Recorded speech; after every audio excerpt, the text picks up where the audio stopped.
December 11th, 2014. And I'm talking about this phone call that I took from the Pentagon that announced Catherine Elizabeth Middleton's birth.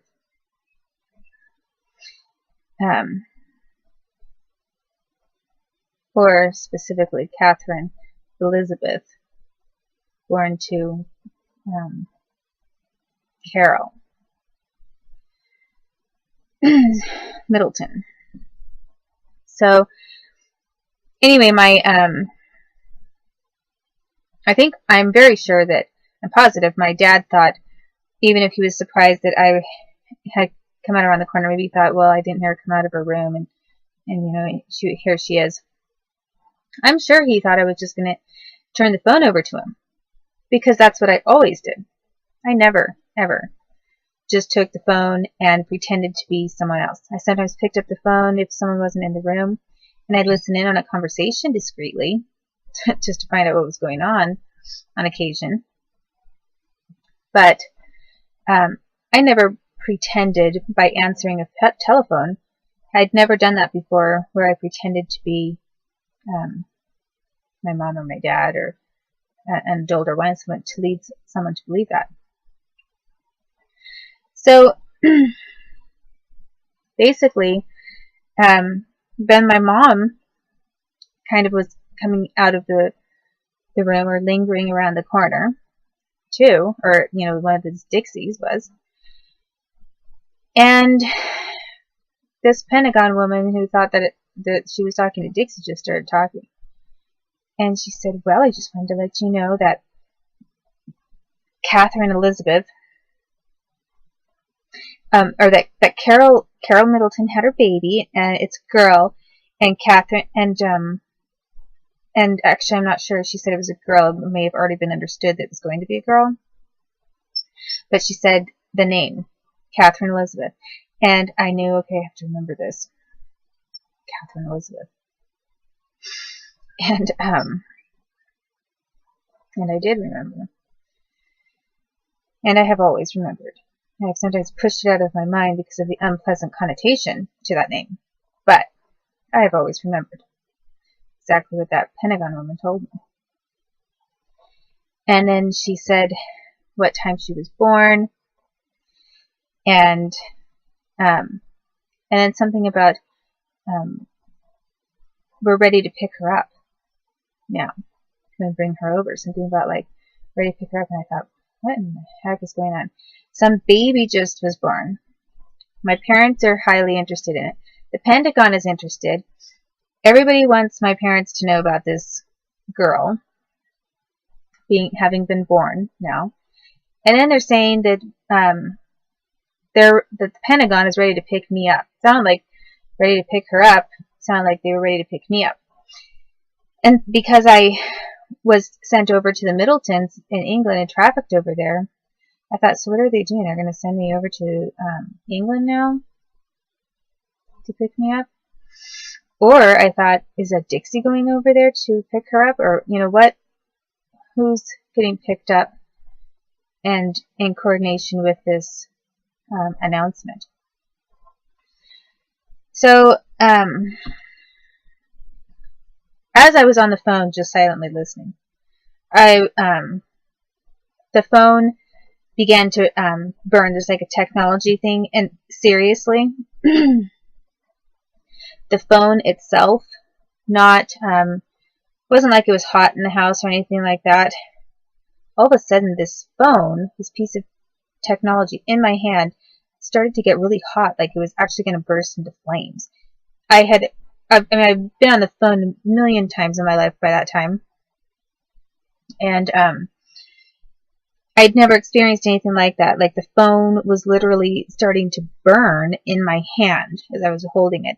It was burning against my ear, and it was so frickin' hot, literally hot, that I dropped it. I started to drop it, and and as I did that, this Bob Jr., who suddenly realized she did not turn this phone over to me or to Dixie. He was furious at me, picked up the phone from the ground, kind of swiped at me and said, "Get out of here," or something like that, or something like, "You knew better." I don't remember what it was. So then I danced off away to my bedroom, and I knew, oh, I'm in big trouble. Because it was a risk that I took to not turn the phone over to them, because I never did that to them to their faces. I didn't dare do that. It wasn't like some kind of a thing that I would just pull off all the time or on occasion. I never did that. But I had that one day. So I knew I was going to be in trouble. And he was definitely mad, and then this Dixie was kind of looking nervous around the corner. And after that phone conversation, I was asking, some questions about what was going on, and they were just mad at me. They said, "What did you hear?" Or, "Why did you do that?" And I said, "I don't know." And I started pretending like I hadn't heard anything. I didn't know anything. So the next thing I know, the FBI is knocking on our door. Okay, so first we have the Pentagon calling my house. Then we have the FBI showing up at my house and interrogating me, telling me that they're going to take me to jail. And here I was, 7 years old, and I'm being told I was going to be taken to jail over picking up a telephone in my own house. And they basically interrogated me, wanted to know exactly how much I remembered, what I'd heard, and why I did what I did. I think they wanted to know why I did what I did because they'd already been frying me so that I wouldn't be a psychic like they were, that worked for the government and could foresee things and predict things and knew things ahead of time, because they'd used me in that capacity until they decided to get rid of me. They decided that my abilities were going to become a liability to them if they didn't electrocute me and drug me and try to get rid of that ability, because they wanted to replace me. They didn't want me to be a psychic government worker when they were responsible for extremely serious crimes against me. I wasn't going to be working for them, and they knew it. Why would I work for them? After the things that they had collectively done to me. So they used me when I was extremely young, and then they wanted to ruin my abilities. And then they were moving other people into position who they did want to use, who they were not going to be raping repeatedly and rigging, basically, to be tortured. So they started asking me how I knew that who was calling, and I said I didn't know.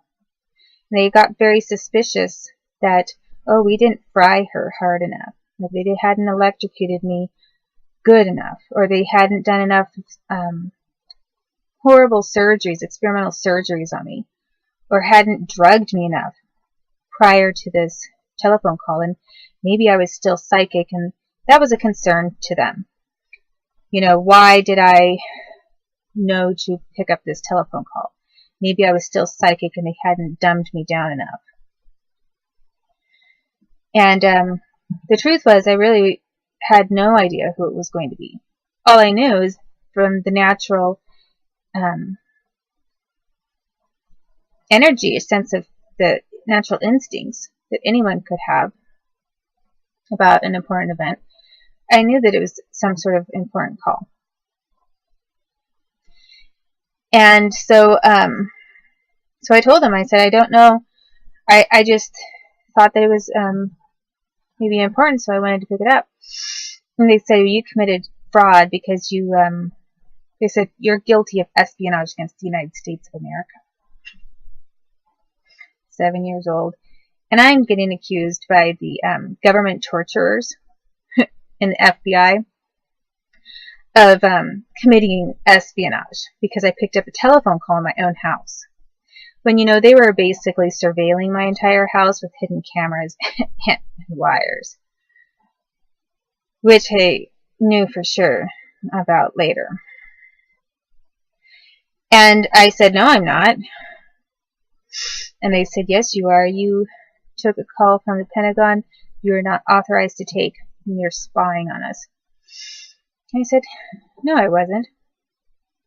I said, I didn't know who it was, so how could I have been spying on you? And then they said, well, you pretended to be someone else, didn't you? So you had to have known who it was. And I said, I didn't say anything. I said, I just picked up the telephone and she started talking. And then when she said, is this Dixie? I just said yes, because I was curious about what she was going to say next. I said, that's lying. That's not spying. And so then one of them muttered to the other one, I don't know, maybe get a fraud. They started tossing back and forth some ideas of what they could maybe pin me with.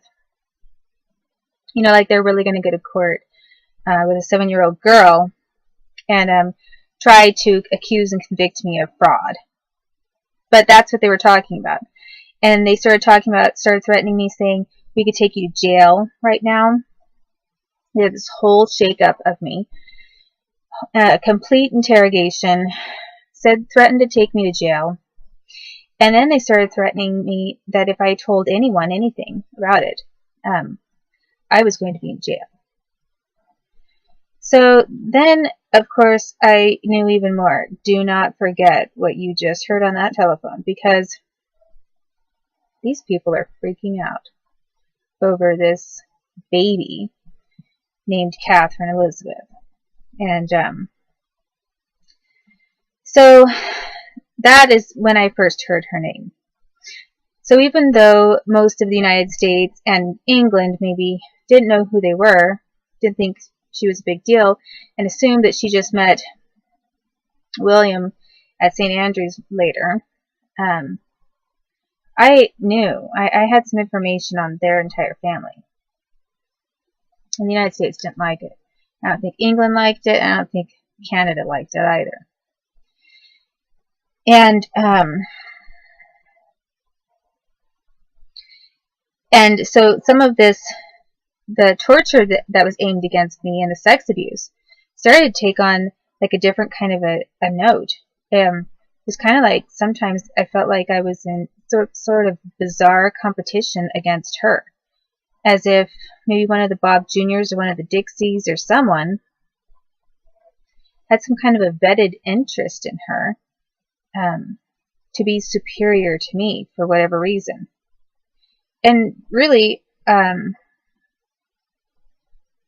why that was probably could only be a matter of funding, because the Middletons were getting a lot of money laundered over to them. And no one was going to keep funding them if maybe someone else looked like someone who should be funded instead. So, you know, I'm not sure about all of the reasons, but they'd also already had tortured me and tried to clear the pathway for her entire existence anyway. So I think they just, some group wanted to keep me down to continue to justify where their money was going and continue to justify holding me hostage, basically, so that I was basically a slave for the United States and not entitled to any rights of my own. But also not able to